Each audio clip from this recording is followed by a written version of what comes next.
Hello friends, welcome to mechanical tech Hindi. Friends, जब bike नई होती है या बाइक कम चली हुई होती है उस वक्त time to time general servicing करा के और टाइमली इंजन ऑयल को चेंज करके हम बाइक को अच्छी तरह से मेंटेन करके रख पाते हैं।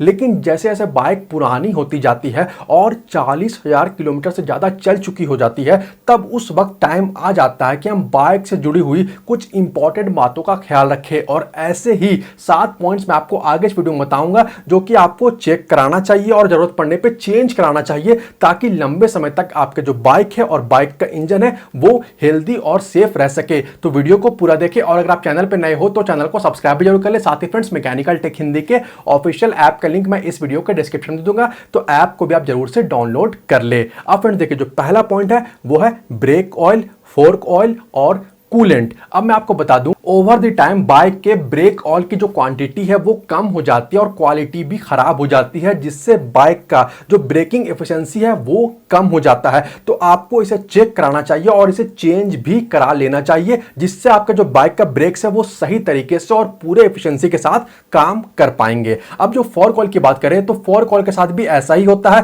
क्वांटिटी जो है वो कम हो जाती है, क्वालिटी खराब हो जाती है, जिससे जो आपके बाइक का जो फोर्क है वो सही तरीके से काम नहीं कर पाता है। और इससे बेसिकली दो प्रॉब्लम आता है। पहला ये कि अगर आप अपनी बाइक को चलाओगे तो आपको शॉक लगेगा, ज्यादा झटका लगेगा। दूसरा ये कि झटके के वजह से और जो फोर्क है वो सही से नहीं काम कर रहा, उसके वजह से जो बाइक का हैंडलिंग है और जो स्टेबिलिटी है वो भी खराब हो जाता है, वो बेहतर नहीं रहता है। अब अगर कूलेंट की बात कर ले तो अगर आपके बाइक में लिक्विड कूल इंजन दिया गया है तो आपको कूलेंट को भी टाइम से चेंज करा लेना चाहिए। इससे क्या होता है कि अगर कूलेंट को आप चेंज नहीं कराओगे तो कूलेंट एज अ वाटर ही काम करता है और कूलेंट सही तरीके से इंजन को ठंडा नहीं कर पाता है, जिससे कि जो इंजन का लाइफ है वो कम हो जाता है और इंजन का जो परफॉर्मेंस है, एफिशिएंसी है वो भी कम हो जाता है।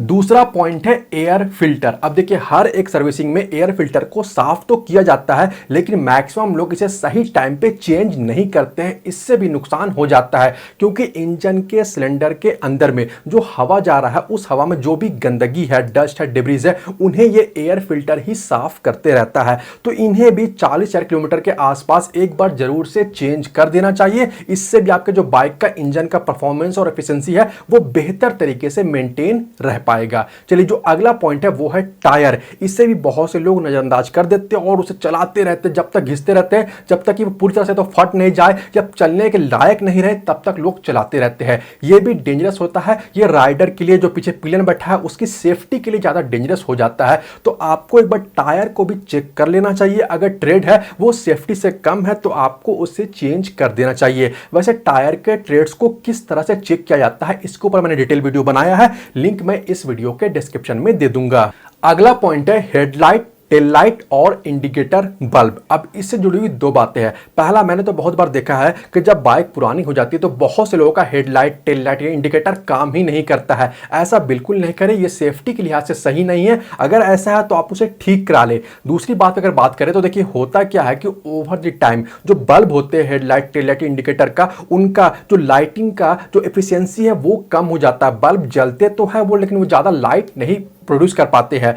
तो अगर ऐसा है, आपने चेक किया, अगर ऐसा कुछ निकल रहा है तो मैं आपको यही राय दूंगा, बहुत महंगे नहीं होते हैं, आप इन बल्ब्स को जरूर से चेंज करा दे। खास करके रात के वक्त में ये आपके लिए बहुत ही फायदेमंद हो जाएगा, बहुत ही सेफ हो जाएगा। ठीक है, अगला जो पॉइंट है वो है स्पार्क प्लग। ये भी एक ऐसा पार्ट है जिसे लोग इग्नोर करते रहते हैं और चलाते रहते हैं। मैं आपको देखिए समझा देता हूं। देखिए, स्पार्क प्लग को मैं इसलिए टाइमली चेंज करने आपको कह रहा हूं क्योंकि ये बहुत ही इंपॉर्टेंट होता है, क्योंकि स्पार्क प्लग से जब स्पार्क, चिंगारी सही टाइम पे निकलता है उससे ही इंजन पावर प्रोड्यूस कर पाता है। ठीक है, तो अगर स्पार्क प्लग सही से काम नहीं करेगा तो उससे सीधा सीधी इफेक्ट जो है वो आपके बाइक का जो परफॉर्मेंस है इंजन का और जो एफिशिएंसी है खास करके, यानी कि जो माइलेज है उसमें भी फर्क पड़ता है। पेट्रोल जो जल रहा है वो भी वेस्ट होता है। तो स्पार्क प्लग को भी आप टाइमली, जो भी आपको रिकमेंड किया गया है, आप उसे चेंज करा ले। अगर 40,000 किलोमीटर से आपने ज्यादा चला दिया है और चेंज नहीं कराया तब तो आप जरूर से इसे एक बार चेंज करा दे। ठीक है, जो अगला पॉइंट है वो है चेन एंड स्प्रॉकेट, ये भी बहुत ही इंपॉर्टेंट है। और खास करके मैं उन लोगों को ये बताना चाहूँगा, मैंने देखा है, बहुत बार देखा है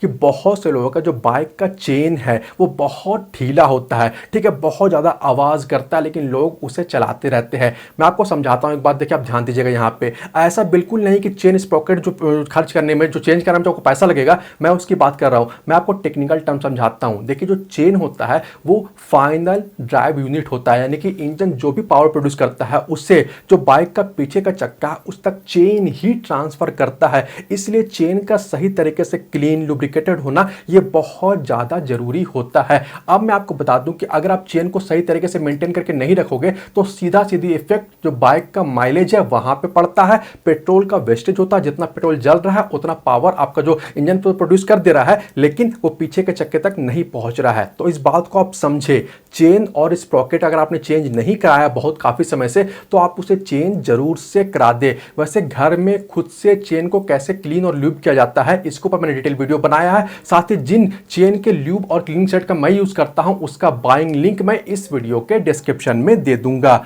और फाइनली जो आखिरी पॉइंट है वो है वाल्व एंड टैपेट क्लियरेंस। ये बताना बहुत जरूरी है। बहुत से लोगों को इसके बारे में जानकारी नहीं होती है। टेक्निकल लोगों को तो होती है लेकिन नॉन टेक्निकल लोगों को नहीं होती है। अगर बहुत लंबे समय से, खास करके मैं आपको बता दूं कि जब बहुत से लोग लोकल गैराज में काम कराते हैं तो वहां पे इस चीज को चेक नहीं किया जाता है। तो प्लीज अगर बहुत ज्यादा बाइक चल चुकी है तो आप एक बार जो वाल्व है, जो टैपेट है, उसका क्लियरेंस जरूर से चेक करा ले। क्योंकि अगर वाल्व जो है वो सही से सेट होगा तो जो इनटेक वाल्व है, जो एग्जॉस्ट वाल्व है, वो सही टाइम पे ओपन और क्लोज होगा, जिससे कि आपको अपने बाइक के इंजन से परफॉर्मेंस, एफिशिएंसी, पावर आउटपुट सब कुछ बेहतर देखने को मिलेगा।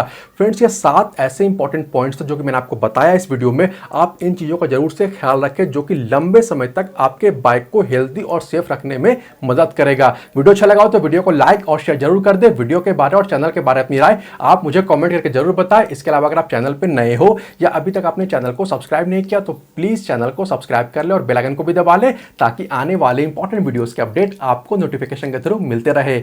मिलते अगले वीडियो में। Thanks for watching this video. Good bye.